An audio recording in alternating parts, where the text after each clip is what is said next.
Então, por nosso podcast hoje, grande satisfação encontrar dois grandes amigos de longa data.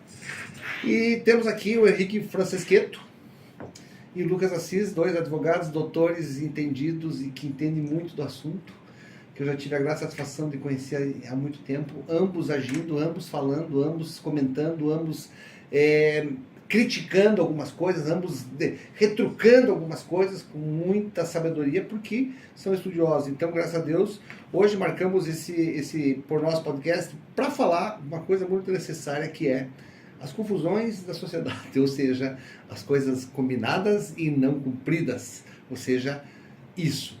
Mas não é só isso. A advocacia tem muitas coisas, porque as empresas pagam impostos, recolhem, na verdade, impostos e cobram de quem ela presta o serviço, mas existem muitas leis e muitos erros cometidos, inclusive na apuração, de todas as formas, e erros numéricos. Então, para falar disso, dois especialistas. Então, a primeira pergunta: o que é advocacia tributária e por que é importante para as empresas? Começar, Henrique? Bom, posso começar. Obrigado, Sérgio, mais uma primeiro, né, pelo convite aqui. É um prazer estar aqui participando com vocês. Cara, o que é advocacia tributária? Eu gosto de pensar a advocacia na ideia do advogar, né, na ideia de que envolve falar ao lado de alguém. A palavra remete a falar ao lado de alguém ou falar em nome de alguém, né? Então, quando eu falo sobre o que é advogar, eu sempre digo, quando eu estou advogando, eu estou representando o interesse de alguém. Pode ser uma pessoa jurídica, pode ser uma pessoa física. Mas o advogado, acima de tudo, ele é parcial. Eu tenho um lado na história, né? Quer dizer, eu estou ao lado de alguém, estou ali para defender o meu lado da melhor forma possível. E dentro do grande esquema das coisas, ou da forma como o sistema foi construído, cabe ao advogado, então, representar esses interesses. O advogado da parte contrária, procurador, enfim, vai representar os interesses da outra parte. E tem uma terceira parte imparcial que vai julgar, via de regra, o Poder Judiciário, né? Então, cabe a nós trazer a melhor interpretação a favor do nosso cliente. Eu vejo que advogar exige muito que no dia a dia a gente relembre disso, relembre que é estar ao lado de alguém, que é estar falando em nome de alguém. Então, não buscar eventualmente a solução que a gente acha que faz mais sentido, mas entender o cliente, entender em nome de quem eu estou falando, né? Porque a minha linguagem pode mudar muito de acordo com o interesse do cliente e o perfil do cliente. E dentro da área tributária, então, tributário que é toda a parte de impostos em geral, taxas, enfim, né? Depois a gente pode falar um pouco mais sobre isso. Mas é defender, então, esses interesses contra o Estado. O que, para mim, sempre teve um nicho que tem um caráter muito legal, no sentido muito interessante, no sentido de que você está representando o interesse de um privado contra um ente imenso que é o ente público, né? Que tem uma máquina pública de fiscalização, de arrecadação, de controle, de vigilância, de cobrança. E você tá quase ali nesse Davi versus Golias, assim. Que provavelmente está tudo certo, né? Provavelmente está tudo certo. Eles têm a presunção de que está tudo certo, né? Agora, na prática, a gente vê que, na verdade, tem muita coisa errada, né? Não só a presunção, né? A gente também vê que, muitas vezes, o próprio contribuinte, né, diante desse Leviatã, né, desse Golias, como o Henrique colocou, ele acaba tendo a impressão também de que todos os atos que partem do fisco, né, seja ele municipal, estadual ou da própria União, são atos legítimos, né? E a legislação ela traz uma previsão de que esses atos são dotados de presunção de legitimidade, né? E aí a gente tem que reforçar aqui bastante essa palavra presunção, né? Presume-se que sejam legítimos até que se prove o contrário, né? E eu acho que é aí que entra a principal importância do advogado tributarista, né, na análise da legalidade e correção desses atos. Porque não raras vezes a gente se depara com atos viciados, com atos nulos, com atos que deixam de considerar aspectos essenciais de uma determinada cobrança, né, e que, por conta disso, não deveriam nem sequer existir, né? Então, é aí que entra a importância do advogado tributarista, garantir que, conforme o que o Henrique falou, né, de acordo com os interesses do seu cliente, lhe seja cobrado não mais do que realmente é devido de acordo com a legislação. E o que eu percebo, assim, aparentemente todo mundo faz a contabilidade certa. E na prática a gente vai ver que não. Por quê? Porque erro de interpretação e pagamento de tributos inadequadamente. Por quê? Pagando a mais, coisas que não deve. Depois tem que entrar no processo e recuperar. Mas muita gente nem sabe que pagou a mais E às vezes, dependendo da tamanho da empresa, pagou-se muito dinheiro para o Estado a mais. Não que o Estado seja culpado, o Estado recebeu, está chovendo, o Estado é uma caixa d'água, quanto mais água entrar, deixa que entra, né? Não está reclamando, a culpa foi de quem calculou errado e pagou a mais. E aí, na hora que é identificado que foi pago a mais, qual é o papel do advogado? O papel do advogado, ou do grupo de advogados, ou advogados associados, que entra com uma ação pedindo a legitimidade da devolução desses recursos pagos a mais. Mas esse é o único trabalho do advogado? Não. O trabalho do advogado é principalmente evitar erros, orientação. Orientativo, porque sempre existe um desgaste, sempre existe um ter que provar, então o melhor é fazer certo sempre, e a partir do momento que fizer certo, aí sim a empresa pode ficar tranquila se você tiver uma assessoria adequada. Essa é a minha visão, tá? Isso em tudo. A gente fica pensando, não, mas eu sou bom, eu sei fazer, eu já entendi o suficiente.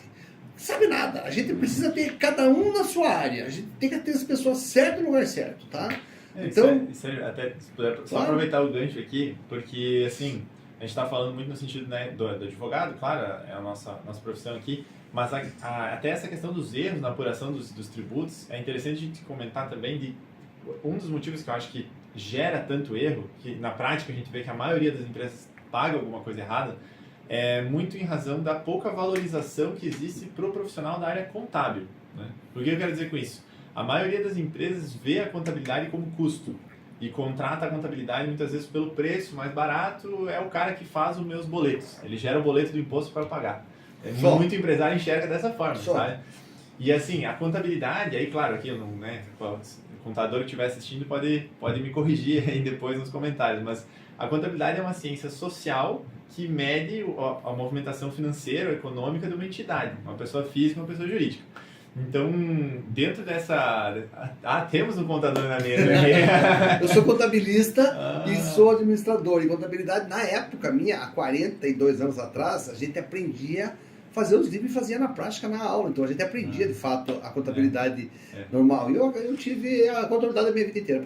Não, então, foi bom, não vou te perguntar quando foi o curso, mas enfim, é que de 2003, mais ou menos, pra cá, que começou... Mudou muito. Começou... Foi 42 anos atrás o curso, filho. Faz 42 que eu me formei, aquele diploma do lado direito tem 42 anos. Não, então, porque depois que surgiu a nota fiscal eletrônica, ali mais ou menos no início dos anos 2000, e veio todo o guarda-chuva que a gente conhece como sistema SPED, né? Serviço Público de Escrituração Digital, enfim, é essa ideia de digitalizar tudo. Isso foi apresentado como uma forma de simplificar os relatórios para enviar para o governo e simplificar a fiscalização. Só que isso foi aumentando e isso foi criando uma quantidade de relatórios que existe hoje. O último, mais polêmico que surgiu foi o E-Social, né? Que se fala qualquer contador, o cara fala que arrancou os cabelos ali naquele período da implantação do E-Social. Mas assim, as contabilidades na prática elas passaram a trabalhar muito mais para o governo do que para o cliente. Então hoje, na prática, o que a gente vê é raro o empresário que valoriza a contabilidade dele para trazer um DRE gerencial, um balanço gerencial, para análise, como é que está meu patrimônio, meu passivo, meus índices financeiros de liquidez, meu lucro, qual é a minha margem de lucro. Mas onde é que está? Por que os empresários fazem isso? Primeiro porque é essa consideração antiga de que é o gerador de boleto do tributo obrigatório e é uma conta simples, né? É o guarda-livre antigo e faz a conta e deu e paga e o mais barato possível. Exato. E não usa, por quê? Mas qual que é o grande lance aí? 85% das empresas são pequenas, de uma si e não precisam de alguém, porque a soma de dinheiro é muito pequena, ela acaba não se importando em ter um aconselhamento e deixa por isso mesmo, não vale a pena, aí eu movimento um pouco de dinheiro, e muita gente movimenta pouco dinheiro, só que mesmo movimentando pouco dinheiro, se sobrar 100, 200, 500 ou 1000 por mês a mais no teu bolso, qualquer dinheiro é bem-vindo na família, porque uma família é a caixa d'água, igual eu estava falando para vocês antes, é igual o Estado, o que traz de dinheiro numa família, numa casa, sempre é bem-vindo, não é? Porque a gente precisa comprar camisa e blusa nova, né? Fazer penteado, escovar os dentes, né? Toda empresa, por menor que ela seja, ela visa o lucro, né? E para que a gente tenha lucro, para que uma empresa possa vir a ter lucro, ela precisa ser organizada, ela precisa conhecer a sua real situação. E aí que entra a real importância do contador, que exerce o papel justamente de interpretar as demonstrações financeiras do cliente, as informações dele, e orientar o cliente para que ele tome uma decisão gerencial, né, porque não é o papel dele trabalhar com questões tributárias e contábeis, né, tome uma decisão gerencial baseada na realidade da sua empresa. Né? E isso a gente vê pouquíssimos escritórios de contabilidade sendo capazes de fazer hoje, não por falta de competência do contador, mas por falta de interesse do próprio empresário, né? Que ainda não se deu conta da importância desse serviço específico para a empresa. Muitas vezes por pensar que eu sou muito pequeno para necessitar de uma orientação desse tipo. Né? E quem mantém essa mentalidade continuará sendo pequeno para sempre. Eu mantenho um contato com o meu contador, que é nosso amigo queridíssimo Cardoso. E o Cardoso é meu contador desde o dia que abriu a empresa. É nosso contador também. E um contato com ele sempre muito orientativo e muito sério, e gosto do jeito que ele me ensina, me trata. E eu levo o contador a sério, como levo o advogado a sério, como eu levo o médico a sério, como eu levo qualquer profissional que eu encontre, que me diz, Sérgio, é assim. Por quê? Fui eu que estudei a matéria dele? Mas porque tem gente que é médico, é advogado, é contador, é tudo. Não fez nenhuma faculdade, mas ele acha que sabe. E não conta com especialistas. Então, a pessoa que estuda e que só fala nisso, e no caso de vocês estão muito ligados, tá? Eu quero falar uma outra coisa que é a exploração dos desafios e riscos fiscais enfrentados pelas empresas. Esses desafios dos riscos fiscais. Porque dependendo do tipo do negócio, hoje você começa com uma certa regra e vai mudar no meio do jogo. Você começa, vou distribuir uma vodka, começa a trazer a vodka da Rússia, começa uma guerra, morri, acabou, meu negócio acabou. Mais ou menos assim, mas não é só isso. Eu começo a trazer da Rússia, não da guerra nenhuma, vem a vodka, mas muda a tributação de Santa Catarina. O que acontece? É inviável o meu negócio. Então, esse tipo de coisa eu gostaria que vocês falassem. A gente tem um autor de direito tributário bastante consagrado, chamado Alfredo Augusto Becker. Né? E o Alfredo Augusto Becker ele escreveu um livro chamado Carnaval Tributário. Esse livro foi escrito em 1960 e alguma coisa, ou talvez antes, eu posso estar enganado aqui em relação à data, né? Ou seja, há muito tempo atrás. E passados aí aproximadamente 60 anos desde que a obra foi publicada, nada mudou. O carnaval segue rolando todo ano, né? Assim como a nossa festa cultural. Não vai acabar nunca. E a tendência é sempre piorar. A gente tem realmente um manicômio tributário, né? São normas complexas, são obrigações tributárias infindáveis, como o próprio Henrique falou. A partir da criação do SPED, a intenção foi simplificar, acabou complicando ainda mais. Né? Então, realmente, assim, fica difícil para o empresário acompanhar isso, sabe? Fica difícil, às vezes, até para o próprio contador acompanhar todas essas mudanças. Né? E aí que eu acho que entra a importância de uma assessoria jurídica para orientar o empresário. Como tu falou no início, Sérgio, a advocacia tributária ela não serve apenas para combater atos, né? Ela serve para prevenir que esses atos tenham que ser combatidos no futuro. Né? E essa prevenção se dá justamente através da orientação, né? Através de uma análise de uma melhor situação tributária para a empresa, através de uma revisão fiscal para ver se a empresa realmente ela está gerindo de forma correta o seu passivo tributário, se está realizando corretamente as suas obrigações tributárias e procedendo com o recolhimento daquilo que realmente deve, né? Ou se pelo contrário está recolhendo a mais ou recolhendo a menos, também há situações desse tipo. Que envolve muita coisa numa empresa. Dependendo da empresa, ela tem 40 pontas diferentes de negócios que precisam ser regulados com tributações diferentes. Isso. E é uma indústria, vamos falar de uma indústria. Sim. A quantidade de coisa que tem, porque às vezes ela produz diversas coisas. Então, o que ela produz tem uma tributação, aquilo que ela compra pronto tem outra tributação. Detalhes, né? Código NCM, operação, para qual estado eu estou vendendo, para qual tipo de cliente eu estou vendendo. Porque a gente teve situações assim concretas de clientes que o cliente tem uma empresa dentro de um determinado nicho e ele vende para pessoa jurídica. Uhum. Aí ele criou dentro dessa empresa, dentro do mesmo CNPJ inicialmente, um outro projeto com uma outra marca, onde ele ia vender para pessoa física no Brasil todo. Sim. Só que essa venda para pessoa física no Brasil todo passa a ter o diferencial da alíquota do CMS, né, na questão da venda online. Lógico. E inviabilizou o negócio dele. Só que ele só percebeu isso depois que já tinha investido quase 200 mil nesse projeto. Então, se ele tivesse sentado com o advogado antes, a primeira coisa, como é que vai ser a tributação? Exato. Número 1. Então, assim, a gente... É muito grave, né? O que eu vejo, assim, como você falou, né, Sérgio? A gente tem o cenário do Brasil, é caótico, acho que não dá pra usar outro termo, né? Nos últimos anos, por algum período, parecia que a gente estava indo até a trazer uma estabilidade, mas depois com a pandemia, a área tributária mesmo, sabe, virou essa loucura que a gente tem hoje, essa insegurança que a gente tem hoje. E com isso, assim, não tem jeito, você tem que ficar em cima do seu negócio, tem que acompanhar o negócio ali dia a dia, semana a semana, mês a mês, o resultado, entender o resultado, entender a operação, planejar, acompanhar isso na vírgula e ao mesmo tempo ter a assessoria, porque essa assessoria, o que a gente tenta, às vezes, muitas vezes o cliente, a gente vai trabalhar muitas vezes para um cliente, muitas situações, nosso honorário é proporcional ao benefício do cliente. Então, se o cliente tem um benefício lá de R$100, a gente vai ter um honorário de 20%, 30%. Então, ele vai ficar com 80% do benefício ou 70% do benefício e vai repassar 20%, 30% a título de honorários. Por exemplo, muitas vezes o cliente ele foca muito a atenção dele no nosso 20% ou 30%. Né? Não, vocês vão ganhar muito aqui, não sei o que e tal. Cara, meu Deus do céu, ele não ia ganhar nada. Você vai e acorda a pessoa que está perdendo dinheiro. Exato. E daí ele fica... Exato. Não, assim, então, eu conheço um monte de gente que é morto e fome. Tanto que tem os golpes, né? Exato. Os mortos e fome dizem assim, cara, consegui comprar ouro pela metade do preço. Não. Daí, claro que um monte de gente participa e sai os lingotes de ouro bonitinho, banhado a ouro mesmo de verdade. E os bocamole compram e levam para casa e guardam anos achando que tem uma fortuna e tem um pedaço de metal velho dentro de casa. Então, os oportunistas enxergam assim. É o mesmo. O oportunista é o mesmo que quer ver e calcular o preço do serviço do outro. O oportunista acaba criando mercado para o milagreiro. Exatamente. E a gente sabe que não existe milagreiro, né? Não existe milagre. Mas eu vejo placa, agora há pouco eu vi na rua ali uma placa milagreira, cara. Nossa, existem milagreiros, uma já trazendo aqui um caso concreto que eu presenciei, né, de uma dessas empresas milagreiras da área tributária, que é bem conhecida dentre os profissionais da área, né, já tem aí uma reputação bem difundida e negativa no Brasil inteiro.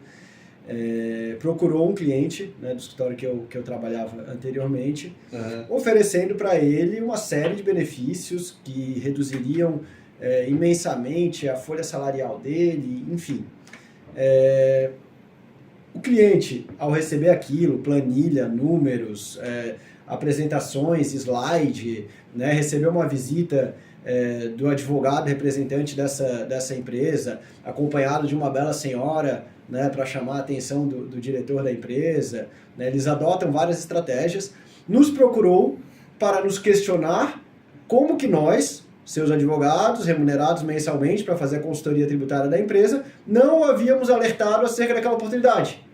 Né? Então, eu estou te pagando aqui tanto por mês para você fazer a consultoria da minha empresa, e aí agora me surge aqui um terceiro me trazendo uma oportunidade de eu economizar tantos milhões em 5 anos que nunca me foi colocada na mesa. Como se a gente fosse os incapazes, né? Enfim, paramos, respiramos, pegamos a documentação da empresa, fizemos uma análise daquilo que estava sendo oferecido para a empresa, né? E ao fim concluímos que nada daquilo era cabível, porque a empresa tinha uma tributação, um regime tributário sobre a folha diferente. Ela não era remunerada, ela não fazia o recolhimento dos seus tributos sobre a folha, mas sim sobre uma parte das suas receitas. Né? Então, todos os benefícios que aquele vendedor de milagres havia oferecido para a empresa, nenhum deles eram sequer aplicáveis à empresa, porque o regime dela era outro. Ou seja, ele não se deu nem ao trabalho de estudar a fundo a tributação da empresa, estudar a fundo qual o regime tributário que aquela empresa estava submetida, se havia alguma forma de recolhimento diferenciada para aquele segmento de atividade, né? E se limitou a simplesmente ir lá oferecer, se propor a entrar com ações judiciais, que ao final seriam impetradas, movimentariam o Poder Judiciário ainda mais, e que ao fim não resultariam em nada, porque simplesmente a empresa jamais conseguiria se beneficiar daquela decisão. Né? Então, é muito importante isso que tu está falando, Sérgio. O empresário ele precisa ficar muito atento, as oportunidades muito atrativas. Muito atrativas. Exatamente. Eu vou contar para você, no ano 2010, não sei se eu sonhei, mas me aconteceu uma história muito parecida com essa história que você contou. Muitos empresários me contaram e me falaram que foram visitados por uma equipe de advogados que iam sempre muito bem arrumados, chegavam de avião, chegavam de carros importados, e tinham escritórios chiques, mulheres bonitas que acompanhavam sempre, e sempre eles vinham com a proposta seguinte: nós temos uma tese, venha conosco, assine aqui. Ou seja, eles entravam com 10 ações diferentes, com diversas, talvez, oportunidades. E, detalhe, eles pegaram adiantamento de muitas empresas, muitas, entraram com as ações, e as ações estão voando ainda, não sei se chegaram em Marte já, mas elas vão dar uma volta em Júpiter e voltam em seguidita. Sim. Quando elas chegarem de volta, elas vão saber, porque não sei, nunca mais ninguém falou nada. Mas eu ouvi falar muito em 2010, coisas parecidas assim. Então, foi uma história interessante para a época. E depois eu acabei sabendo sobre os rumos desse escritório da advocacia, quem eram, que faziam, como tratavam as pessoas. E vejo que é curioso, né? Que são todas coisas sedutoras, né? Pessoas com cara de bem-sucedido, contando vantagem com relógios de ouro, Rolex e viagens internacionais e o jato lá no aeroporto esperando para ir daqui a pouco para São Paulo para jantar, daqui a pouco com não sei quem. Então, tudo isso faz os empresários acreditarem. Eles chegam de fato e são especialistas. Esses dias pegaram bilionários enrolados ali nos rolos de Bitcoin em Curitiba. E daí os empresários ficavam imaginando, pô, os caras chegam de Ferrari, os caras chegam de Lamborghini, os caras têm casas fantásticas e convidam para uma oportunidade de compra de Bitcoin, e é tudo furado, é tudo mentira, é tudo esquema, é tudo um negócio, sabe? E por incrível que pareça, é o lugar que mais pega em Balneário Camboriú, né? Porque todo mundo... Eu sei por que os caras vêm querer gastar o dinheiro em Balneário, né? Infelizmente, essas maçãs podres, elas acabam contaminando todo o mercado, né? Os bons profissionais acabam sendo incluídos no mesmo balaio do que os maus profissionais, que, graças a Deus, são a minoria. Então, é necessário realmente o empresário fazer esse filtro, né? Separar o joio do trigo, fazer uma pesquisa de quem realmente... tem uma atividade na área tributária, né? Quem tem do assunto. Idoneidade, exatamente. Então vamos lá, vamos falar de idoneidade. Como é que você julga idoneidade? São advogados ou são... Seja qual for o profissional. Mas aquele que fez. A pessoa é pintor. Quando começou? Semana passada. Você não viu nenhuma pintura dela. Como é que você vai julgar? Então, quando você tem um histórico de uma empresa de trabalho, de sucesso, de busca, de diversas vitórias, aí sim, aí você está com o lado certo. Mas então, isso que eu queria perguntar para vocês. Por mais preparado que vocês estejam, sempre o trabalho de vocês é preparar as empresas. Então, como se preparar para evitar problemas? Na área tributária, as empresas, como? E qual que é o trabalho possível feito por advogados, por empresas de advocacia, por empresas como vocês, que são advogados associados e que têm esse tino e que têm essa especialização e esse cuidado, e que é o foco que a gente está falando aqui, porque é exatamente a prevenção melhor de tudo, porque correção é sempre possível, você vai e descobre, mas prevenção. Então, fique à vontade. Olha, Sérgio, eu acho que é uma, assim, a coisa vem da cultura, né? A cultura como tu vai gerir o teu negócio, porque não tem, a gente está falando aqui de toda a insegurança, todas as mudanças de legislação, de como é difícil acompanhar isso, como é difícil se manter em dia com essa situação como um todo. Vamos olhar para as grandes empresas, né? Como que as grandes empresas fazem? Cara, quando uma grande empresa tem uma verba suficiente, quando ela tem uma movimentação suficiente, ela, via de regra, ela vai ter equipes especializadas, ela vai ter controles internos, ela vai ter controles externos, né? Então, assim, por melhor que sejam as pessoas, por mais especialistas que sejam as pessoas que ela tem outras pessoas para revisar o trabalho dessas internamente, e depois tem outras pessoas externamente para revisar o trabalho do que foi entregue por toda a equipe própria. Então, eu vejo assim, parece uma redundância, mas quando a gente está falando de um assunto tão complicado quanto a área tributária, eu acho que faz muito sentido para a empresa ela ter uma equipe de revisão mesmo daquilo que ela vem fazendo. O que eu quero dizer com isso? Assim, hoje no escritório a gente faz muito um serviço que a gente chama de revisão fiscal. Só que a nossa revisão fiscal, ela é justamente visando encontrar erros, pagamentos de tributos que não precisavam ter sido pagos, para se buscar esse valor de volta em favor da empresa. Esse é o nosso nicho, esse é o foco, é onde a gente realmente encontra maior interesse. Por um período, a gente também ofereceu para os empresários uma revisão fiscal preventiva, que era a ideia de dizer o seguinte, olha só, eu vou acompanhar o trabalho que a tua contabilidade faz, eu vou revisar ela cotidianamente e vou te antecipar possíveis erros para tu evitar possíveis multas no futuro. O que acontece? Isso não vende. A maioria dos empresários não quer pagar por isso. Por quê? Porque a gente volta no que a gente falou no começo. A contabilidade já é vista como custo. Então, pô, mas eu já pago o contador. Agora eu vou te pagar para garantir que o contador está fazendo certo. Bom, se o contador não estiver fazendo certo, eu vou trocar de contador. Eu não preciso te pagar para revisar. Só que você não vai saber que o contador está fazendo errado se você não revisar. Então, assim, por que eu... Não, mas deixa assim, não quero me incomodar. Ele tá ali gastando. Isso, exato. Então, assim, o cara, não, eu nunca fui multado. Então, assim, a gente tem que entender que prevenir é melhor do que remediar, é melhor do que ter que consertar depois, mas isso tem um custo. Você tem que buscar, você tem que colocar energia nisso, tem que ter uma equipe para isso. Então, uma das possibilidades que eu acho, pelo menos na área tributária, é justamente você ter uma equipe especializada para revisar e acompanhar externamente aquilo que você faz. Claro, de acordo com o seu tamanho, né? Ó, quem está começando, a gente está falando, 85% das empresas é muito pequena, às vezes não justifica nem a contabilidade. Mas vai tendo isso em mente, vai mantendo essa cultura, para que quando você possa, você busque um escritório de contabilidade, quando tiver, dê atenção para ele, acompanhe os dados, assim que possível, busque uma assessoria jurídica, depois busque uma assessoria tributária especializada, como é o nosso caso. Entenda que isso é importante, trace esse mapa, né? Trace esse caminho para a sua empresa, porque é isso que os grandes fazem, né? É assim que você consegue navegar nessa confusão que é o Brasil. E aí você vai ter ações preventivas, você vai ter reservas financeiras, aí tem uma série de estratégias que você vai adotando conforme...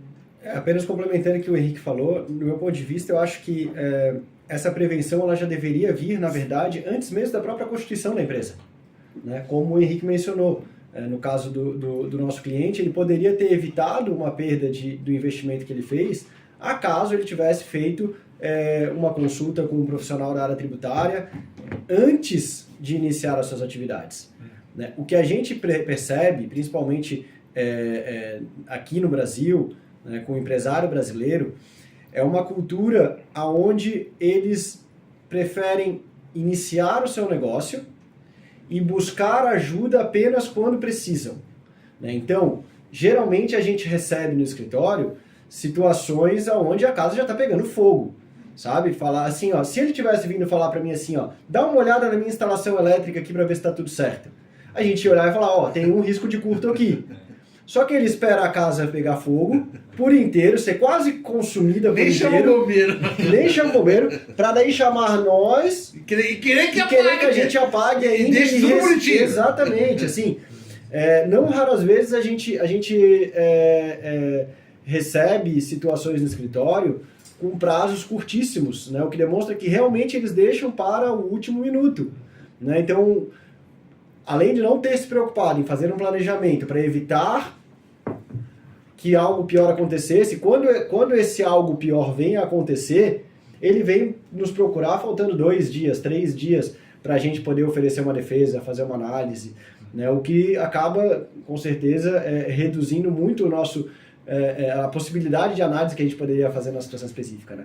Então, eu acho que a palavra que falta aqui para o empresário é planejamento. Planejamento e conscientização acerca da importância do trabalho que é desenvolvido pelo advogado tributarista. Então, agora vamos dar uma pausa na coisa séria. Eu volto para as perguntas sérias depois, mas eu quero fazer 2 perguntas para vocês. Vocês devem ter histórias diferentes. São aqueles seres humanos que chegam com uma pilha assim, de 1000 páginas, com um processo de 20 anos que está correndo, e eles assim, ô seu Lucas, o doutor Lucas, o senhor dá uma olhadinha para mim, para me dar a sua opinião, não tenha pressa. Jantar de família, né? Ceia de Natal, quando aquela tia distante te puxa no canto da mesa e pede... eu tenho um casinho aqui, isso, só para dar uma olhadinha. Isso, não. 1000 páginas. Ela toda errada, querendo que você salve. E depois bota a culpa em você. Eu confiei em você, filho. Não, tem gente que é oportunista. Me falem dos oportunistas, porque eu sou profissional, eu também vivo disso. Eu ganho dinheiro fazendo diversas coisas e eu sei o que a gente passa. Nós somos profissionais. Tem gente que simplesmente acha que o mundo é de graça para eles. Ele olha para você e diz assim, me dê. Não, no caso do advogado tributarista, eu acho que uma situação bastante comum, imagino eu, seja para todo mundo, é os amigos, familiares, pessoas mais próximas pedirem para você fazer a declaração de imposto de renda, né? Ah, tem advogado tributarista? Ah, faz a minha declaração de imposto de renda. É facinho. Não. Eu tenho bem pouco movimento. Assim, há uma falta de conscientização acerca do que o advogado tributarista faz, né? Muita gente não sabe, né? Então, assim, principalmente as pessoas mais velhas, quando tu fala que tu trabalha com tributos, logo vem à mente aquilo que está mais próximo dela. Sabe né? Preencher boleto. Isso, Sabe preencher boleto. Imposto de renda. Código 1521. Tá chegando a época de imposto de renda, faz o meu imposto de renda para mim. Dá uma olhadinha aqui na declaração do meu contador, dá uma olhadinha no meu processo. Né? Isso aí é E as pessoas que ligam para vocês de noite, às vezes, desesperado. Não, tô com um casinho aqui, sexta-noite você saindo para jantar. Tô com um casinho aqui, você me ajuda? Na área tributária ainda a gente acaba tendo um pouco menos disso, né? Porque é uma área que a gente não tem aquela coisa de ter que soltar o cliente no sábado à noite, né? Como o cara que é o advogado criminal, esse sim passa por essas assim de madrugada. Mas o que eu acho interessante, assim, complicado talvez, às vezes, é a pessoa, a dificuldade que as pessoas têm de valorizar o teu trabalho, a tua experiência, o teu conhecimento acumulado. Né? Lógico. No seguinte sentido, assim, por exemplo, olha, não, mas dá uma olhadinha aqui pra mim, me dá só a tua opinião aqui. Não, pra ti que fazer isso é rapidinho, né? Assim, mesmo que fosse rapidinho, né? Quer dizer, eu passei 10 anos, 15 anos estudando para conseguir analisar isso de forma rápida e te passar uma informação, né? Às vezes as pessoas têm uma cultura de pagar por exemplo, consulta médica, consulta com profissionais da área da saúde, as pessoas já valorizam com muito mais é muito mais comum a pessoa valorizar, aceita pagar uma consulta com mais tranquilidade. O advogado não, o advogado as pessoas têm uma certa resistência em pagar a consulta, né? Ou pagar uma consulta para o advogado. Não, pra mim, tem gente assim, pra mim advogado tem que ser só risco zero. Se ele ganhar, ele ganha a parte dele. Eu não quero pagar nada adiantado. Senão é só jogar dinheiro fora. Não, sabe? Eu convivo com gente oportunista. E assim, ó, infelizmente essas pessoas perdem oportunidades de ter pessoas boas que os ensinem a ganhar mais dinheiro de forma correta, de forma justa. E assim, eu passei por isso, né? Vivendo isso como funcionário de banco 15 anos, vendo empresários com essas atitudes, né? Depois eu trabalhei em diversas empresas e participei das decisões e das questões tributárias e fiscais e de todo o planejamento e como fazer, ou não planejar nada, e simplesmente trabalhar, acreditando que dava certo. Também tinha isso, porque o Brasil passou por muita coisa que, meu Deus do céu, teve cada chacoalho. Muita gente se lembra da pandemia, mas o Brasil já passou 50 pandemias, cara. Nós já passamos bombardeio de toda forma, coisa de todo tipo. E na área tributária, hoje está mais fácil navegar do que foi no passado. No passado era muito mais confuso, por causa não tinha informatização e as regras e a abertura que se tem hoje, muito menos a interação, o conjunto de reuniões e a capacidade de crescimento de vocês, advogados, nesse sentido. Hoje ela evoluiu muito. Claro que sempre quem estudou, quem procurou ter a oratória, a didática, e estudou, claro que sempre soube mais. Mas hoje vocês têm mais condição de saber mais e mais e mais ainda e compartilhar o que vocês sabem. E nesse compartilhar essa troca. Por isso que é importante a gente se encontrar aqui. E quando a gente vem para um podcast como esse é um podcast realizado hoje, você vê, hoje é 16 de maio de 2023. O primeiro podcast, esse é o segundo, né? O primeiro nós fizemos 13 de março. Desde lá eu não tinha tido, na minha organização, não tinha tempo. E para as pessoas também que talvez tinham, mas eu não podia de ter vindo para cá. E deu certo de vir vocês, né? Dois velhos conhecidos, dois velhos amigos, digo velhos assim, mais ou menos o quê? O Henrique, que uns 10 anos, Henrique, mais ou menos? Mais ou menos 10 anos. Mais ou menos, você mais, né? Mais. Você 13, né? Desde 2010, né? Desde 2007. 2007 já tava lá com o pezinho lá na Facisc, claro. Eu tava lá na Facisc em 2007, então você viu, né? Viu como evoluem as coisas, né? A Facisc evoluiu, as empresas Eu comecei a frequentar a Facisc na época em que eu ainda era estudante de Direito.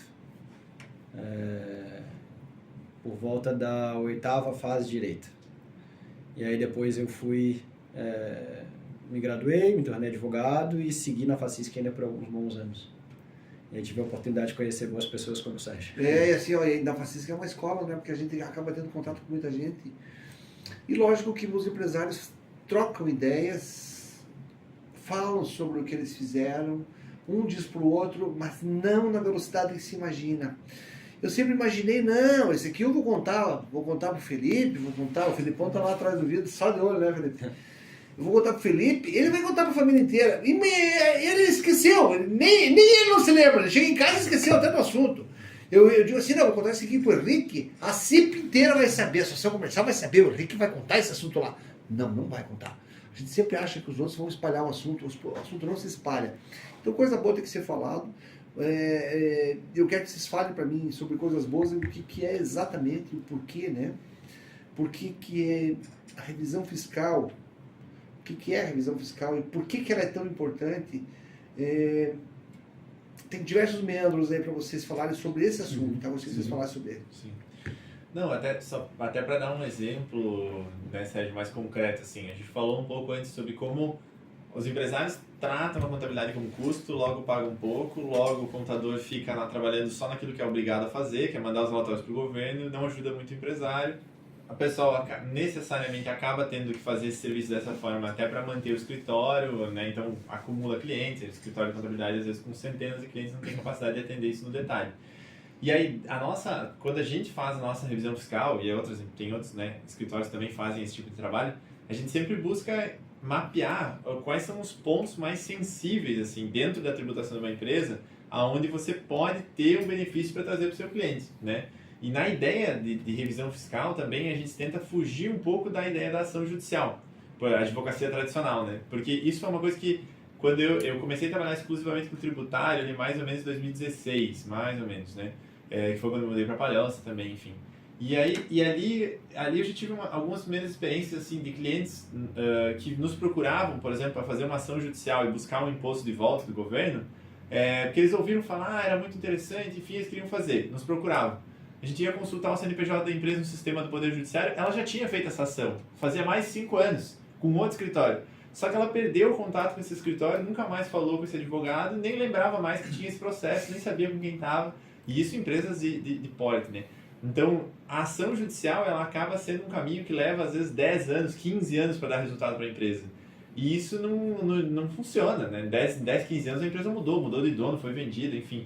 A ideia da revisão fiscal é tentar enxergar coisas mais rápido, para trazer valor para o cliente de forma mais rápida, sem depender do judiciário de uma década para conseguir. Primeiro consertar, depois recuperar. A revisão é para ver onde é que estão os furos, onde é que estão sendo fidelis. E a gente vê situações assim, como por exemplo, às vezes o advogado está lá querendo entrar com uma ação judicial mirabolante, com uma tese, uma discussão complexa. A gente já teve situação de cliente, isso é um caso concreto, isso é um cliente do Mato Grosso, onde a gente foi fazer uma análise, revisão fiscal, passamos ali vários pontos, enfim, a gente estava, né, indo num caminho que a gente seguia geralmente, a princípio, aqui ele já fez, aqui não tem que recuperar, enfim.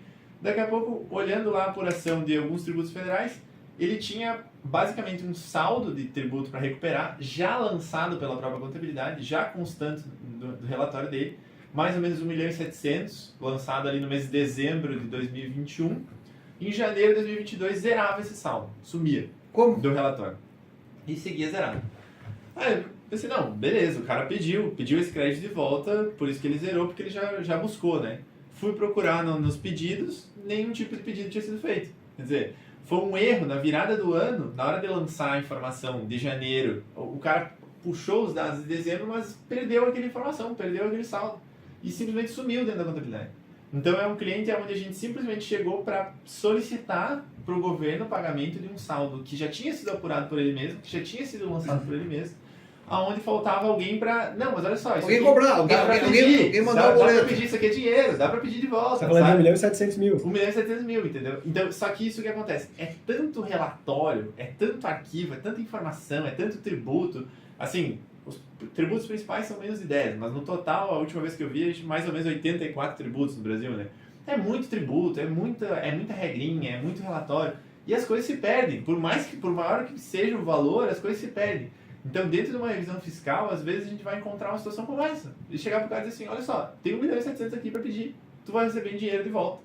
Um processo administrativo rápido. Eu vou fazer um processo administrativo, tem Nada um ano ali, desenrolar. mais ou menos, para receber, mas geralmente a Receita tem pago, os nossos clientes têm recebido em torno de 6 meses, mais ou menos. Claro, porque tá tudo certo, não tem erro, pra quê? Então, assim, não é curioso que tenha que vir alguém de fora para enxergar um negócio assim e trazer esse resultado, né? Então, a ideia da revisão fiscal que eu vejo é muito nesse sentido, é buscar soluções que gerem valor para o cliente de verdade, a curto prazo, médio prazo, sempre dentro da lei, sempre dentro daquilo que é defensável, enfim, né, perante os tribunais, perante a Receita, mas que tu nunca sabe o que tu vai encontrar. Cada cliente é uma história, sabe? E esse foi um caso curioso, assim, porque aonde eram os assuntos mais complexos não tinha nada. E aqui, no óbvio, né, tava passando um elefante no meio da sala e ninguém tava fazendo nada. Assim, e uma coisa que a gente precisa esclarecer, e que muitas vezes é um equívoco que as pessoas cometem, é o de que a revisão fiscal feita por nós, ela não busca erros do contador. Né? A gente não está olhando atrás de coisas que o contador fez errado. Sim. Nem sempre é isso. O contador ele tem a formação dele, que é importantíssima, mas que é diferente da formação do advogado.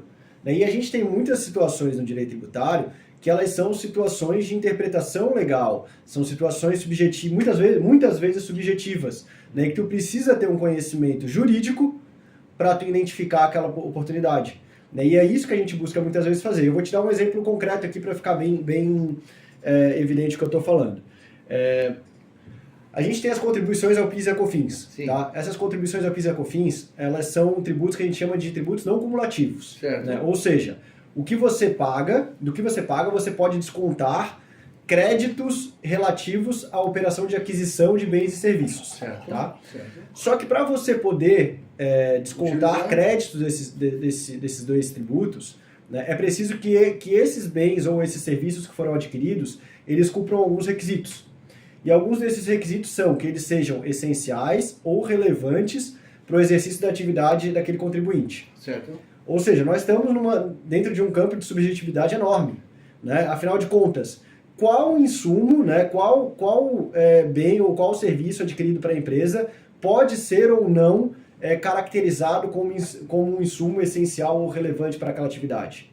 Uma bola de futebol é relevante para uma empresa que tem 2 mil funcionários? Porque eles vão brincar e vão se divertir e vão produzir mais. Café. Não, você vê, o café é totalmente essencial. Então parece que é ridículo, mas tudo que eu vou falar faz parte. Se não fosse pelo menos relevante, a empresa nem teria gastado dinheiro. Isso, exatamente. E assim, muitas vezes parece ser uma situação bem simples de ser analisada, mas que muitas vezes não é nem para o próprio Poder Judiciário, né, que em tese é o órgão responsável por dar a palavra final em relação à interpretação da legislação. E a gente tem um caso bastante interessante que aconteceu recentemente no escritório, onde a gente estava discutindo para uma empresa transportadora de cargas o direito dela de apurar créditos de PIS e COFINS em relação aos combustíveis por ela adquiridos. Tá? Uma transportadora de cargas, né, e a gente estava discutindo o direito dela de apurar crédito em relação aos combustíveis. No nosso caso, a discussão nem girava em torno de saber se eram insumos relevantes ou essenciais, porque parece que é evidente que são, né? A nosso caso, ele tratava de uma questão um pouco particular, porque num determinado período não havia recolhimento de tributos na etapa anterior de aquisição desses combustíveis, o que, em tese, impediria que essa empresa se creditasse desses valores. No entanto, para nossa surpresa, quando saiu a decisão do juiz, a gente fez um pedido de liminar para antecipar os efeitos da decisão que seria proferida lá na frente, para que a empresa já pudesse se beneficiar daquele crédito desde já. Para nossa surpresa, o juiz se manifestou no sentido de que ele não poderia conceder a liminar naquele momento, porque não estava caracterizada a probabilidade do direito, uma vez que a gente ainda não havia demonstrado a relevância ou a essencialidade daquele insumo combustível para a atividade da empresa. Transporte de cargas. Meu Deus, esse juiz bateu a cabeça? A situação foi tão... Não, ele bateu a cabeça. A situação foi tão fora da curva, assim, pra gente... Falta dizer que pneu também não precisa para caminhão. Que a gente ficou com dificuldade de encontrar uma forma de provar para ele que o combustível era essencial para um caminhão, porque parecia pra gente que era evidente. Pra gente parecia que era evidente. A gente fez reuniões pra gente conversar, como é que nós vamos demonstrar para um cara que o caminhão não anda sem combustível? Não, e assim, até Convida ele para ligar um caminhão sem A gente cogitou essa possibilidade. A gente cogitou essa possibilidade. A própria tem a previsão legal da vistoria do juízo. Isso, né? de pedir para o juiz fazer uma inspeção judicial. Ele que dirige o caminhão sem combustível. A gente chegou a cogitar a possibilidade de mandar, de solicitar ao juiz que ele fizesse então uma inspeção judicial na sede da empresa para constatar que o caminhão utilizava combustível. Meu Deus, mas não.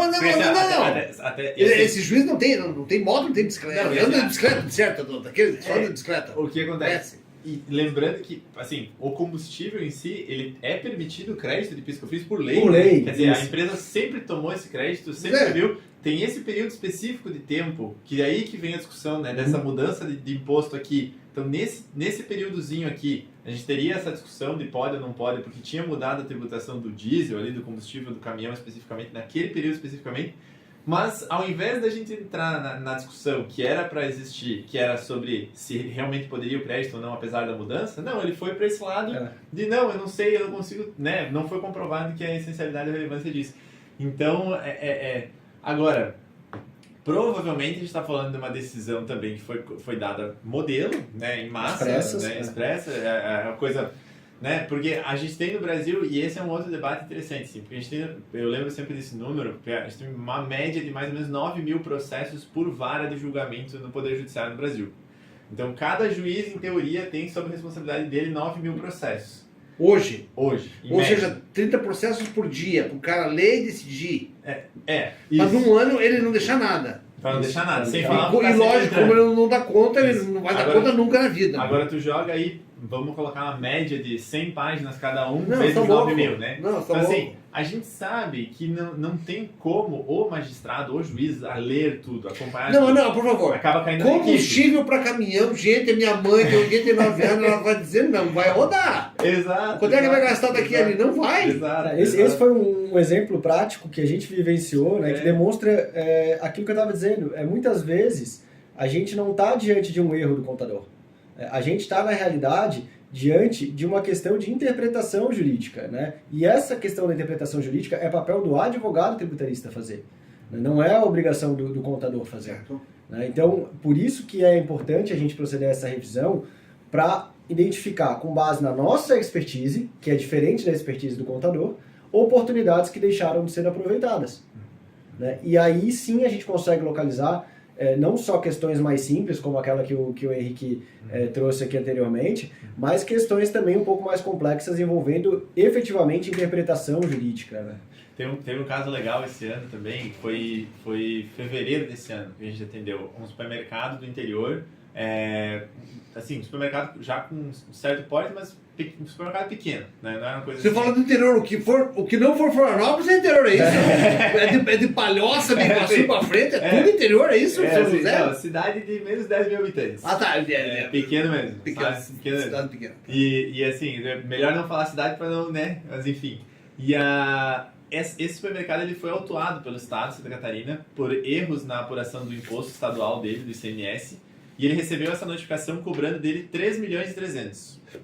Para um supermercado com um volume pequeno de operação. Então, esses 3 milhões e 300, se ele tivesse que pagar, falência, fechava a empresa. Na hora. Vendendo até o lote para pagar. Não tem jeito, não tinha jeito. Então, assim, e aí a gente foi analisar a situação, aí, de novo, chegou em cima da hora, prazo curtíssimo, como sempre, eu estava viajando no Mato Grosso, inclusive, nesses dias, e aí, mas a gente tem internamente na equipe do escritório, além do nosso trabalho, tem contadores internos, enfim, então a gente consegue fazer uma análise bem ampla, e a gente tem sistemas que fazem análise desses dados todos, e aí a gente ganha velocidade por causa disso. Mas aí é até um exemplo de uma situação de revisão fiscal que a gente usou numa defesa, né? Então a empresa recebeu essa notificação de 3 milhões e 300. Chegou pra gente a situação em que sentido, assim? Relato do próprio contador e relato da própria empresa. Cara, o Estado pegou, quando o Estado pegou tinha muito erro de cadastro de produto, o Estado pegou, tava tudo errado, e aí, palavras do contador, sabe que quando eles vêm com fundamento, não tem jeito, os caras tão calçados, vão vir cobrar, tá difícil, é um caso difícil de defender, enfim... E realmente, assim, à primeira vista a gente falou, não, realmente esse aqui é complicado, parece complicado, erro de cadastro, análise item a item, enfim. Quando a gente, mas vamos fazer a defesa, vamos fazer uma análise, vamos fazer uma auditoria primeiro, e aí com o resultado da nossa auditoria a gente faz a defesa, se couber a defesa, dependendo do nosso resultado. Na hora da auditoria, começando a ler o relatório, já deu para ver o seguinte, assim, primeiro anexo da fiscalização, dizia em cima assim, anexo tal, fiscalização, malha de cadastro produto. Este anexo pode ser apresentado junto à cobrança pelo auditor fiscal por opção, não é obrigatório. Esse anexo ele simplesmente é um modelo que explica qual foi o cruzamento de informação que o sistema da Receita fez. Quando eu li aquela frase ali, já me veio a ideia na cabeça, cara, esse anexo aqui é modelo. Quer dizer, não é um anexo de fiscalização do nosso cliente, é um modelo do Estado. Padrão para tudo. Que o auditor anexa, se ele quiser, padrão para tudo, dizendo o que o sistema do Estado fez. E aí tu vai olhando, na verdade, assim, foi no botão automático, né? O Estado, muitas vezes o auditor trabalha assim, hoje em dia, até pelo volume, mas enfim. E ele simplesmente lançou aquilo e cobrou. Só que o que acontece? O Estado só olhou o lado que interessava a ele. Só olhou os erros de cadastro de produto naquilo que reduzia o imposto. E aí teria essa diferença de imposto para ser cobrado. Só que esse nosso cliente ele tinha errado do outro lado também. Ele tinha errado do lado que beneficiava ele. Como ele tinha o cadastro errado dos dois lados, e como o ICMS é um imposto que prevê crédito e débito, não vale a pena entrar aqui, senão vai ficar muito técnico. Não, mas eu conheço muito assim, bem. O que você compra vem um preço justo. Você compra lógico. tem crédito, o que você vende tem débito. Lógico. O Estado só olhou o débito, não olhou o crédito. Na hora que a gente foi fazer a auditoria, foi fazer o levantamento, na verdade o nosso cliente não está devendo nada para o Estado. Ele ainda tinha 400 mil a receber. Então, nessa defesa, a gente não só pediu a anulação da cobrança como um todo, mas também os 400 mil a mais que a gente chegou a receber. E daí? Ainda não foi julgada, né? Foi julgada Tá a defesa correndo. prévia, se não me engano, foi a defesa prévia, já foi julgada, mas a gente vai seguir. A gente ainda segue. É uma briga que vai longe, mas assim, é interessante como algo que chega ali, é planilha, informação, é dado, anexo, o cara olha assim, nossa, não, fizeram um trabalho muito bem feito aqui. Não fizeram, não. Rodaram um robô ali, o sistema automático, ninguém leu, ninguém olhou aquilo e tá passando. Agora tu imagina se essa empresa não tivesse procurado no escritório de advocacia para fazer a defesa. Se ela tivesse Falia totalmente. ela ia à falência para pagar uma dívida que na verdade não existe. Ele tem saldo credor. Ele tem saldo credor e acabava a história da empresa, da família, da empreendedora, e construiu aquilo por décadas por causa de um sistema do Estado que cobra o negócio do jeito automático e porque não tem ninguém do outro lado para criticar. Interpretar. Então tu vê a relevância, a gente está falando de vidas, de histórias, né? É a história daquela família que construiu aquele negócio no interior que poderia ter acabado ali. Então é um caso que assim, a gente tem bastante confiança no resultado, mas provavelmente vai demorar, né? Então basicamente o que a gente faz nesses trabalhos de revisão fiscal é isso. A gente passa um pente fino na empresa, né? Em busca de oportunidades, né? Em busca de eventuais falhas também, como o Henrique já havia pontuado. Faz uma análise dessas oportunidades com base no entendimento dos órgãos de fiscalização, da Receita Federal, da Receita Estadual, da Fazenda Municipal, do Poder Judiciário, né, e apresenta essas oportunidades para o cliente totalmente detalhadas, né, e com um relatório prevendo, assim como fazem, por exemplo, empresas de auditoria, o risco de cada uma daquelas oportunidades. Sim. Né, identificamos em risco grau 1, grau 2 e grau 3. Né, sendo risco grau 1 risco remoto, né, risco grau 2 possível e risco grau 3 provável. Né, e aqui eu enfatizo, em nenhuma das nossas avaliações existe o risco grau 0. Né, o menor risco sempre será o risco grau 1. Isso em virtude da insegurança jurídica que a gente tem no nosso país. Muda a regra durante o jogo. Muda. Você pede hoje, muda às a vezes regra. depois do jogo. Depois anulando. Pega de volta.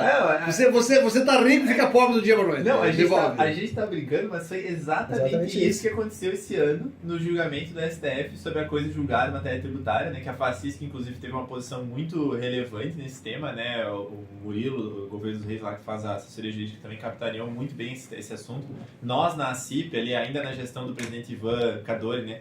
A gente também buscou, oficiou a FACISC, movimentou sobre esse assunto, mas assim, para não alongar demais a discussão aqui, mas basicamente o que acontecia?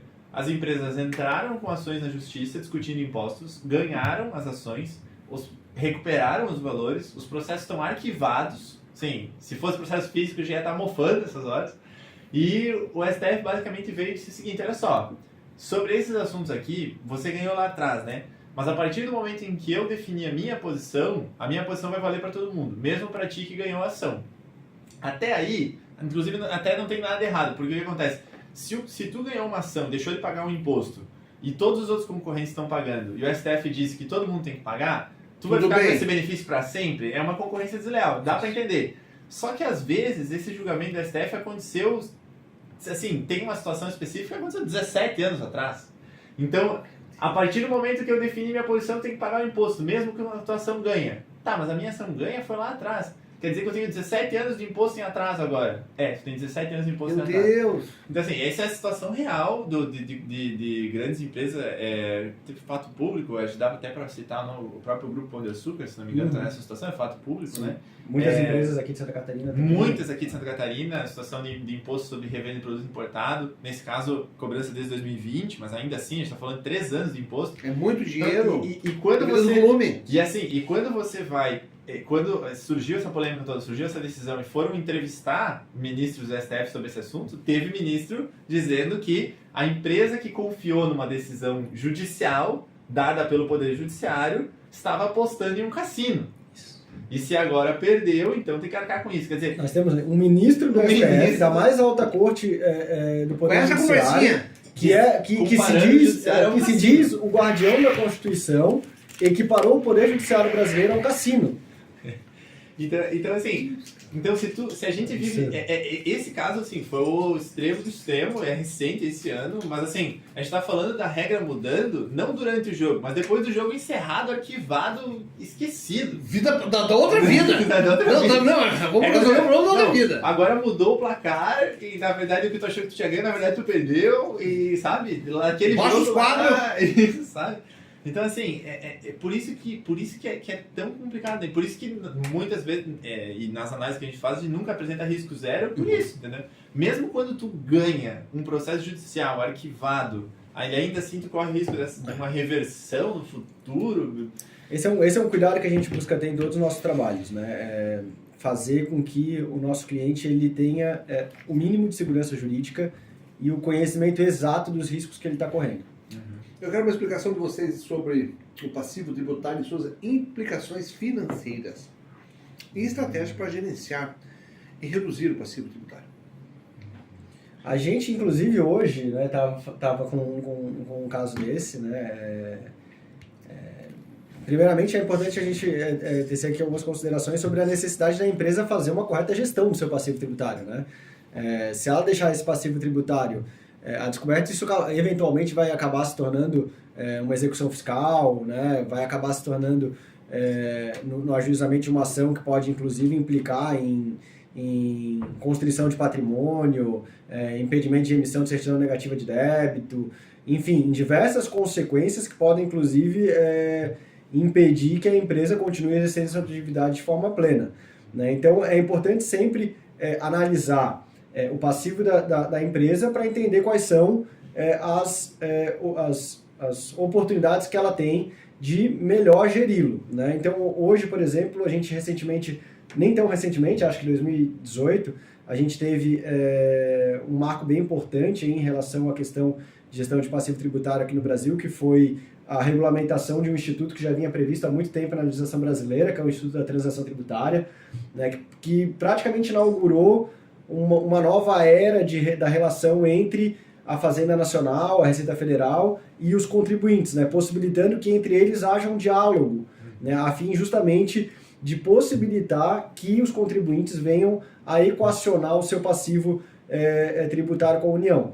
Então, é uma medida que, na realidade, ela representa um ganha-ganha, né? A União ela acaba tendo a oportunidade de recuperar valores que, de outra forma, sequer seriam recuperados, né, enquanto que o contribuinte ele ganha aí uma oportunidade para gerir o seu passivo de uma forma um pouco mais controlada, né, através, por exemplo, do pagamento desses valores de forma parcelada, com desconto. Então, inclusive, nessa semana a gente analisando a situação fiscal de uma empresa e as oportunidades que existem para que ela pudesse fazer a gestão do seu passivo, a gente identificou a possibilidade de ela reduzir o seu passivo em aproximadamente 2,5 milhões, se eu não me engano, né, o que representava mais ou menos ali algo em torno de uns 15% do passivo total que essa empresa tinha, além da possibilidade de ela realizar o pagamento desses valores de uma forma parcelada, o que melhoraria o fluxo de caixa da empresa, né, e a possibilidade dessa empresa realizar investimentos na sua atividade de forma a continuar operacional e buscar o seu objetivo. Sem falar naquela outra menor que deu em torno de 42%, 43%, né? Isso, que é o que a gente está fazendo essa semana também. Mas eu acho que a ideia, assim, claro, passivo tributário, né? Quer dizer, dívida de imposto, né? Quer dizer, você tem uma dívida de algum tributo, tem uma dívida de algum imposto que deixou de ser pago, alguma cobrança do passado, alguma coisa. E isso não pode ficar esquecido, né? Isso tem que ser tratado, vamos chamar assim. É daí que a gente vem essa ideia de gerir o passivo, né? Então, gerir essa dívida. Mas como que você faz a gestão de uma dívida? O que a gente quer dizer aqui é basicamente assim, primeiro manter o assunto no radar, né? Você lembrar que ela existe, né? Porque às vezes a gente vai atender uma empresa, ela fala que tem uma série de dívidas e a gente vai ter que, por conta própria, resgatar lá no sistema do Estado, porque ninguém sabe, né? O contador não sabe. Uma boa pergunta. Tem empresa que vai à falência e deixa dívidas fiscais. Abre outra empresa, vai à falência de novo e deixa dívidas fiscais. E abre outra e vai deixando dívidas fiscais para trás. Eu fico pensando na quantidade de dívidas fiscais, não só dessas empresas com o público, com os bancos, com as cooperativas e com o comércio, etc. Mas a quantidade de empresas que abrem, se endividam, não pagam nem o imposto, não recolhem nada, fecham. E abrem outra. Aí agora vem essa discussão. É fácil abrir uma empresa? É fácil. Abre pelo computador e fecha pelo computador. A dívida fiscal não é jogada para a pessoa física do proprietário? Então, essa estratégia, vamos chamar de estratégia, enfim, muita gente fez isso, né? Assim, vai abrindo CNPJ, a hora que estoura, abre um novo, arruma um CPF, né? O pessoal fala, tu que tem um CPF bom, abre uma empresa lá. O dele, da mulher, da filha, dele do genro. Isso, exatamente. Então, assim, isso é um problema antigo, é uma estratégia antiga, vem um pouco da ineficiência do Estado, né? Porque o Estado como um todo, não o Estado de Santa Catarina, mas o Estado federal, municipal, enfim, ele muitas vezes levava anos para ir atrás, sabe? Tinha uma dificuldade muito grande, o sistema muito lento. Isso vem mudando bastante. A gente faz parte de uma associação aqui no Estado, inclusive, que é a Associação de Estudos Tributários, a A7, né? O Lucas hoje está como secretário-geral, inclusive, na A7. E a gente eu lembro bem de um evento que a A7 organizou em 2017, no norte da ilha, aqui em Floripa. A gente teve uma palestra de um auditor da Receita Federal, e é onde ele falava sobre esse problema, e falava também da intenção da Receita, que é uma coisa que a gente está começando a enxergar agora, hoje em dia, já com cada vez mais frequência, de virar a chave. Em que sentido? Hoje, a Receita tem 5 anos para cobrar o imposto atrasado. Historicamente, eles sempre trabalharam no prazo de 4 anos e 11 meses. Não deixa acumular, está devendo, vai cobrar lá no 4 anos e 11 meses antes de prescrever, eles vão lá e iniciam a cobrança. Por quê? Porque assim você já cobra de uma vez só um valor maior e assim por diante. Já é o pacote completo. Para não ter que fazer uma segunda vez. Só que o que acontece? Depois de 4 anos e meio, vamos dizer assim, às vezes a empresa mudou de dono, nem existe mais, trocou de endereço, tu não acha mais a pessoa. Tu tem pouca efetividade nessa cobrança. E aí você acaba tendo essa reserva de créditos a receber do governo federal que às vezes não tem mais perspectiva de receber. Então, esse próprio auditor, eu não vou lembrar o nome dele agora, mas lá em 2017 ele falava no seguinte sentido, de que a Receita em algum momento ela vai virar uma chave, vai esquecer alguns anos de cobrança, vai dizer assim, não consigo cobrar todo mundo, não tenho equipe para isso, vou ter que abrir mão de uma parte aqui, mas vou virar uma chave no sentido de que agora eu vou começar a fiscalizar o mês passado. E não em 2023 fiscalizar 2018. Não, eu vou fiscalizar abril de 2023. Lógico. Março de 2023. Porque aí o CNPJ está ativo, o empresário está lá, aquilo está... O tá valor vivo. É menor. Está vivo. Só que eu recebo. Tem estoque, eu recebo. A gente teve uma situação aqui em Santa Catarina, que foi setembro de 2020, se não me engano, foi o primeiro ano da pandemia, mudança da malha fiscal do cartão de crédito. Certo. O cartão de crédito, quando era estagiário no Ministério Público em 2011, a gente usava os dados do cartão de crédito para fazer denúncia de sonegação. Na época eu era da acusação, né? Então a gente fazia denúncia contra quem não pagava o imposto e a gente sabia que o cara tinha faturado aquele valor pelo cartão de crédito da empresa dele que tinha movimentado. 2011, então a gente está falando... Concorrência leal, não foi? Concorrência leal foi depois, também usava dados de cartão, sim. Mas assim, então a gente está falando de 12, 13 anos atrás, o Estado já tinha acesso a essa informação. Mas o que aconteceu agora em 2020? Agora em 2020, o Estado passou uma malha, ali em setembro de 2020 mais ou menos, o Estado passou uma malha e notificou assim, 50 mil restaurantes naquele momento, né, desse problema de que declarava um faturamento menor do que o que tinha no cartão de crédito, cobrou esses 50 mil empresas naquele momento. Só que a partir do mês seguinte, essa malha entrou no sistema automático da Receita Estadual. O próximo faturamento declarado pelo restaurante, se tivesse abaixo do cartão de crédito, ele já Bom. cruzava na hora e já cobrava. Ó, esse mês tu errou de novo. Ó, esse mês tu errou de novo. Ó, esse mês tu errou de novo. Passou a ser automático, passou a ser junto do ato, né? Próximo do dia. Os Então, restaurantes têm essa prática de sonegar, sim, de não tirarem as notas, sim. A gente vê no interior, como se diz, no interior não muito distante às vezes, não é tirada a nota por desleixo, por falta de capricho, por falta de conhecimento. Falta de conhecimento, cultura, Assim, gestão. não é pessoa ruim, é gente assim, não, eu não vou tirar, depois o contador que tire. Não, o contador que tire as notas, alguém que baixa essas notas aqui. Então muita gente não é intencional, é na ignorância mesmo. Não, e de fato, assim, né, longe de mim, não foi isso que eu quis dizer, assim, mas realmente o que eu vejo é uma mudança muito grande de mentalidade da própria arrecadação, de entender que não adianta eu cobrar uma auto de infração de 2, 3 milhões se o cara não me pagar. É melhor eu cobrar 30 mil e receber. Né? Então, quer dizer, o foco na efetividade, a gente está vivendo essa mudança. E essa questão que tu falou, Sérgio, ela é uma questão bastante real, e isso é demonstrado pelos próprios números, né? Hoje a gente, ano após ano, o CNJ, Conselho Nacional de Justiça, ele publica um relatório, né, trazendo ali os principais pontos do Poder Judiciário. E ano após ano, o maior gargalo do Poder Judiciário são justamente as execuções fiscais. E eles mostram a transação tributária. Eu pergunto para vocês. Alternativas para solucionar conflitos. Essa transação tributária. Tudo isso é documentado. O Estado documenta e demonstra, ganharam tantas ações. O Estado perdeu tantas. O Estado divulga as ações que ele perdeu, que ele teve que pagar. Ele divulga claramente, ele deixa claro.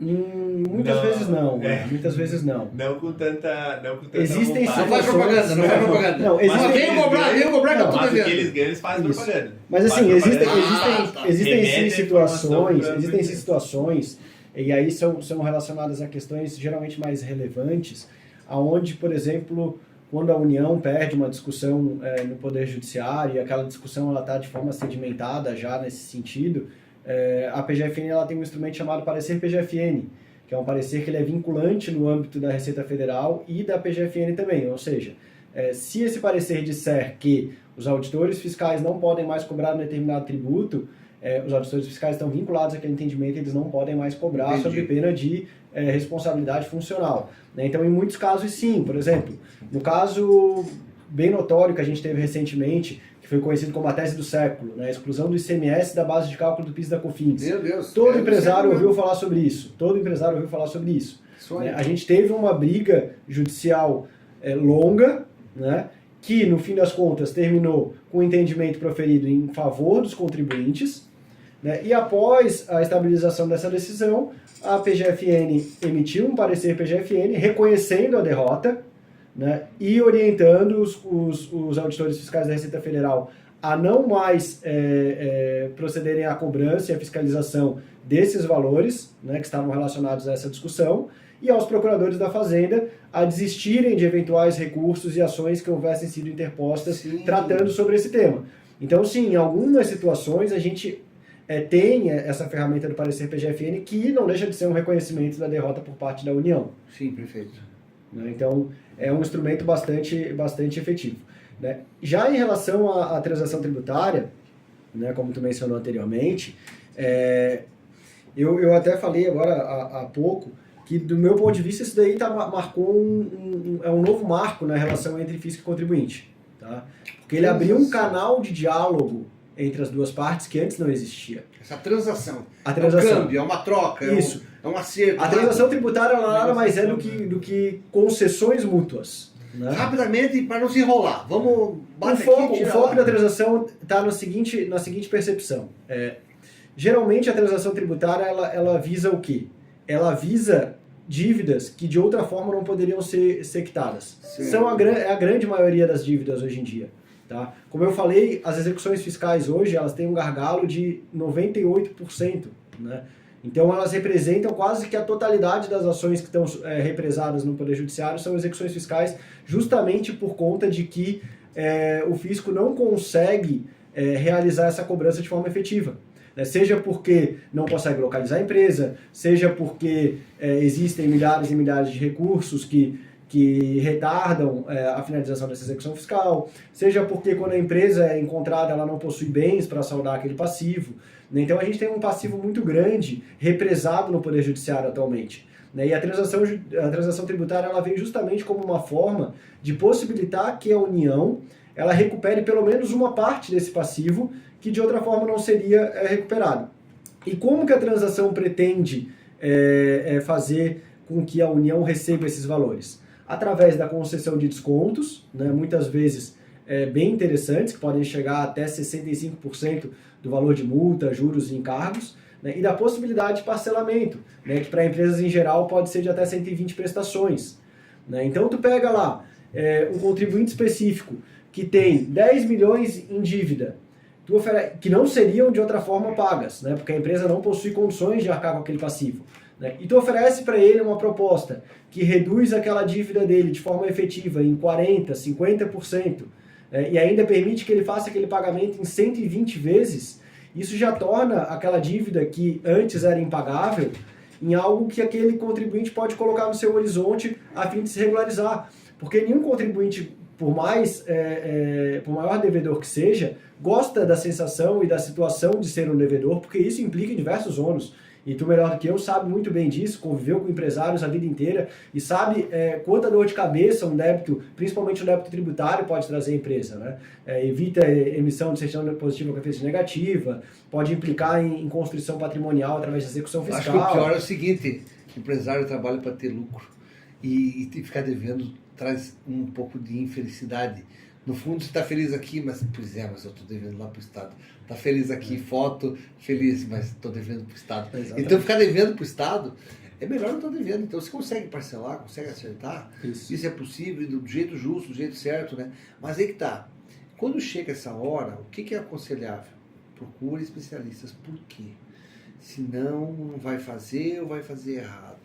Fazer coisas erradas dá errado. Eu vou trazer um exemplo prático sobre isso que tu está falando agora, e relacionado justamente à transação tributária, que é o objeto da nossa conversa nesse momento. Chegou até nós um cliente, né, para fazer um trabalho de revisão do seu passivo tributário, e durante a análise da revisão do passivo tributário dele, a gente constatou que esse cliente havia aderido a uma modalidade de transação tributária, né, que permitia apenas a possibilidade de parcelamento de seus débitos. Não oferecia qualquer tipo de desconto. Nossa. Né? Então, assim, ele fez um parcelamento, ele fez adesão a uma transação tributária, que é da modalidade de transação extraordinária, que a gente chama, né? Parcelou seus débitos em 60 meses, enquanto havia outras alternativas para ele, onde ele poderia parcelar o seu débito em mais parcelas e, ao mesmo tempo, obter um desconto.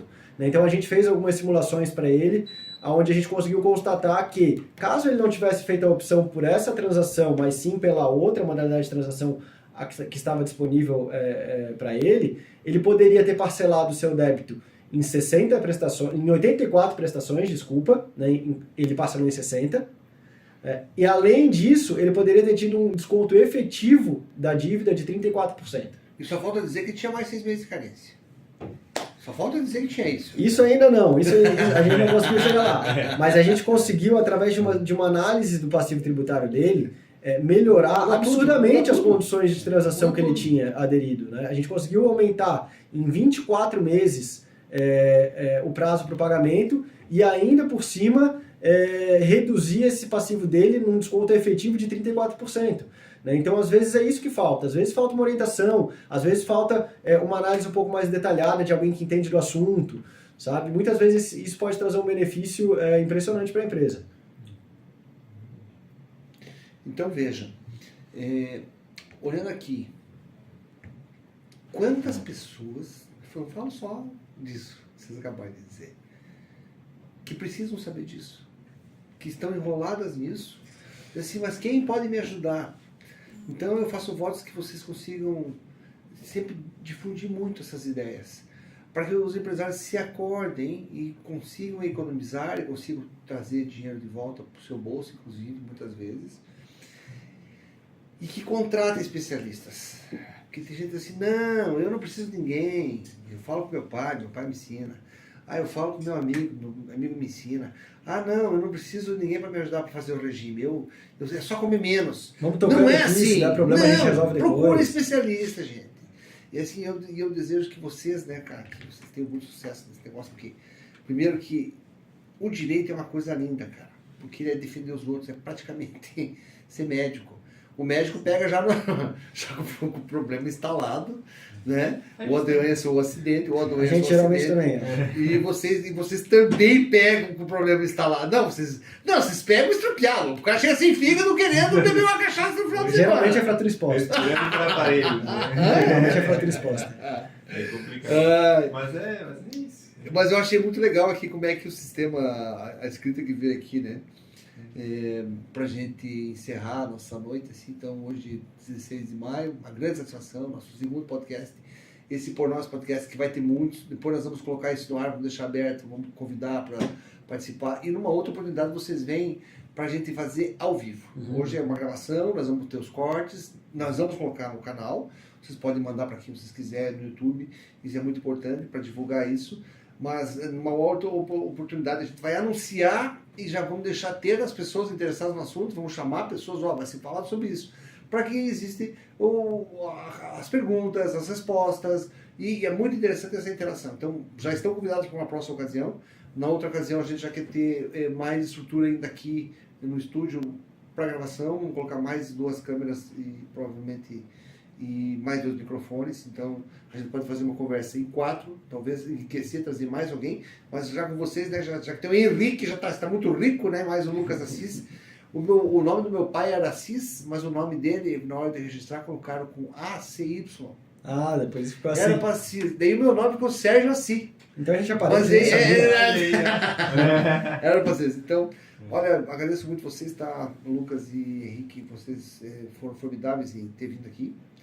Isso tem muito valor para nós e para vocês. Então, por nós, né, essas implicações, que as pessoas que assistam, que as ajude, as oriente, as acorde principalmente, né? Vamos falar a verdade, vamos falar, é acordar mesmo, né? E que todos tenham encontrado informações úteis e práticas para aplicar em suas empresas, né? O importante é buscar assessoria especializada. E isso é uma coisa que vocês têm, né? Eu também sou assessor de alguns assuntos, né? E sou especializado em alguns. Tem assunto que eu não falo. Tem assunto que eu não entro. Não, o negócio é a gente falar daquilo que a gente entende, né? Então, obrigado por vocês terem vindo. É uma grande satisfação. E voltarão outras vezes para a gente falar, tá? Fiquem à vontade. Bom, queria só agradecer, né, Sérgio, mais uma vez aí pelo convite, pela oportunidade. Também comentar aqui, né, que a gente sabe que mesmo entre os estudantes de direito, a área tributária é vista como uma área muito chata, né? Uma área muito, né, complexa, uma área muito enrolada. Então, assim, eu espero que a gente tenha conseguido trazer aqui um pouco para o dia a dia a coisa, né? Trazer uma linguagem mais leve. Para quem tá nos acompanhando aí também, né? Então, a gente já tem interesse em voltar, né? Já tinha falado isso antes, né? Também, Sérgio, vamos ver se o Sérgio nos recebe aqui de novo. Tudo certo. Então, deixa também um comentário, deixa também o seu feedback sobre o que você achou desse tema. Se você tem alguma dúvida, algum assunto que a gente não tratou aqui, traga também no comentário para que a gente possa voltar aqui de novo. A gente já tem uma pauta para trazer, né? Fechou. Mas agradeço mesmo mais uma vez a oportunidade, Sérgio. Eu faço das palavras do Henrique as minhas, né? Quero reforçar aqui que para mim é sempre um prazer estar contigo, Sérgio.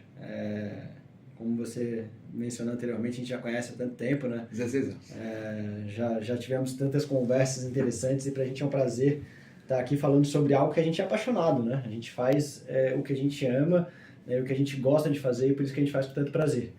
E por isso que eu acho que a gente consegue trazer tanto resultado para os nossos clientes, né? Porque realmente a gente faz com carinho, a gente faz com atenção e a gente faz por amor, né? Então, desde já, eu já me coloco à disposição para sempre que for necessário a gente poder voltar aqui, bater um papo, falar besteira, falar sobre questões técnicas também, porque para mim sempre é um prazer. Besteira não pode, nós somos impedidos legalmente. Importante é a gente estar trocando ideia, porque sempre acaba saindo coisa boa, sempre acaba saindo informação nova e acho que a gente acaba aprendendo muito também com esses bate-papos. Isso aí. Depois nós vamos assistir isso que a gente gravou, vai pensar no que a gente disse e vai olhar, né? Esqueci de falar tal coisa. Podia ter mais. E é normal isso, né? E agradecer o Felipão, que está lá firme, atrás do vidro, cuidando para que o som saia, para que fique tudo legal. E muito obrigado, Felipe. Obrigado a vocês dois. Felicidades. Valeu. Boa.